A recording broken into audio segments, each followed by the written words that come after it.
You might be thinking to yourself, how is Tesla doing this, making their EVs so cheap in the United States or many other countries around the world as well? Well, this might be one of the reasons. Hello, my friends. Welcome to the channel. Great to see you. I've got to say a big thank you to our Patreon supporters, YouTube members, and all of you who have supported us all. 4,300 of you have donated to my GoFundMe campaign for my wife's cancer. Thank you so much. If you want to know about that, I'll put a link in the description. Volvo and Polestar, basically the same company, they're saying that battery pack prices are coming down. Now, people are wondering, how is it that Tesla's EV price is coming down? They must be losing money on their electric cars. I'm seeing that around the place now. Well, maybe Tesla is paying less money for its batteries. This could be connected to the reality, which is that lithium prices have come down by 70% over the past few months.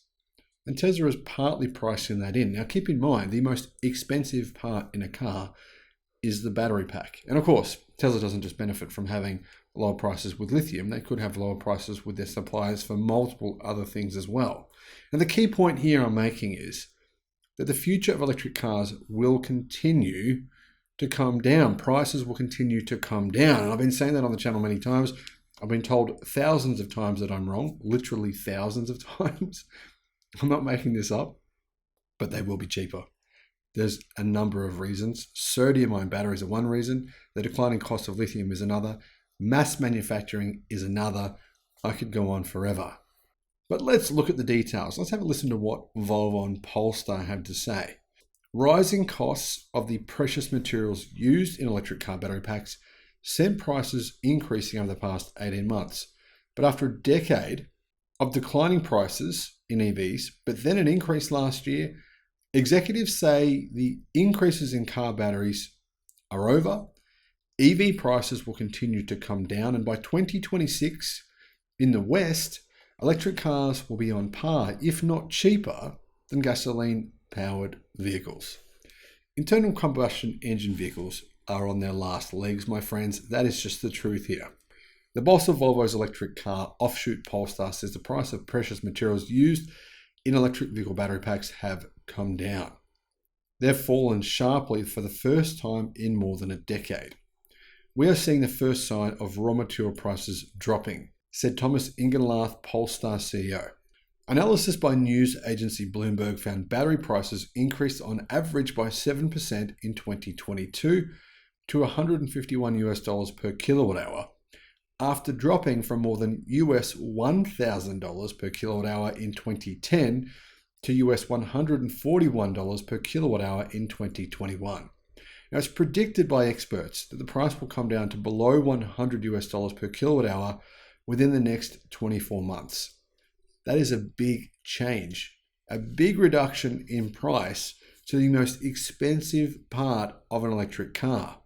The increase last year was attributed to the increase in the cost of raw materials such as cobalt, nickel, manganese, and lithium, which are used to produce the batteries, which research by US consulting firm AlixPartners has found more than doubled between March 2020 and June 2022. But now, many of the world's cars are beginning to use lithium iron phosphate batteries. For example, in China, 65% of all electric cars made now use LFP batteries, which don't use nickel, don't use cobalt, and don't use rare earths or manganese.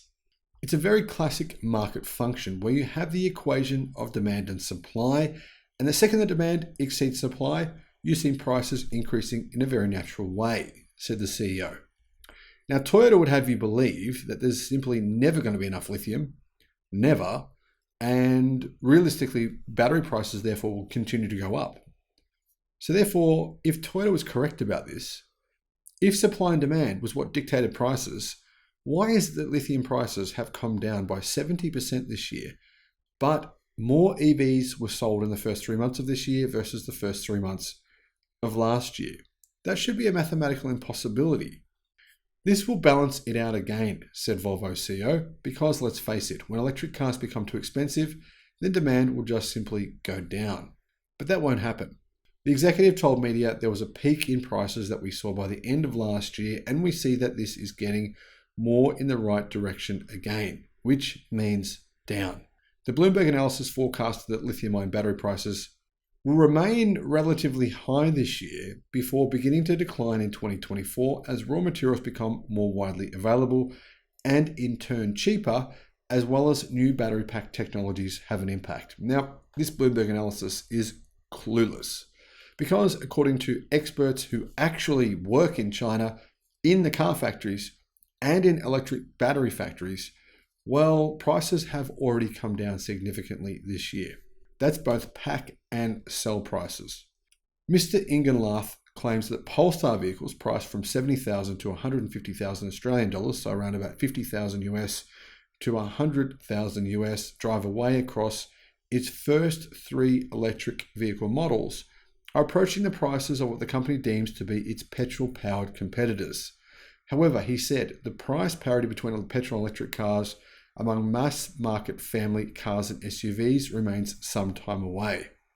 Of course, what is a big question is how much car electrification in the mass market be competitive with petrol and diesel cars. Now, is he right? Well, not in China. In China, EVs are on par with internal combustion engine vehicles. What about in the US? Well, you can buy a Tesla Model 3 now for around $35,000, $39,000 for a Tesla Model Y. That's actually cheaper than the competitors that are a similar size. Things are changing quickly. Polestar CEO said, "This is a big challenge where battery prices really become a crucial factor. But as I tried to explain before, that's not the task and the challenge of Polestar because we're just simply not going into those volumes and into the mass market production question.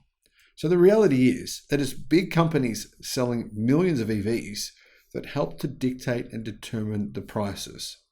Now, the interesting thing is here that Volvo and Polestar claim that battery pack prices will continue to come down, whilst the boss of Renault, Luca De Meo, told Automotive News in Europe last year that rising costs are making petrol and electric car price parity almost impossible to reach. "I do not see this parity getting close," he said. Stellantis echoed the same thing. Renault can come up with better battery chemistry and better power electronics, but these gains would be erased when the price of cobalt doubles in just 6 months. Now, of course, you don't have to use cobalt in an EV if you're smart, like some battery companies, but I don't believe that Renault has any plans of ever coming up with their own battery chemistry for its EVs. It simply isn't at that level as a car company. He continued by saying, "From an environmental point of view, having vehicles with batteries of 150 kilowatt hours to 200 kilowatt hours is simply environmental nonsense." Bloomberg reports the average price for electric passenger car batteries is US $138 per kilowatt hour.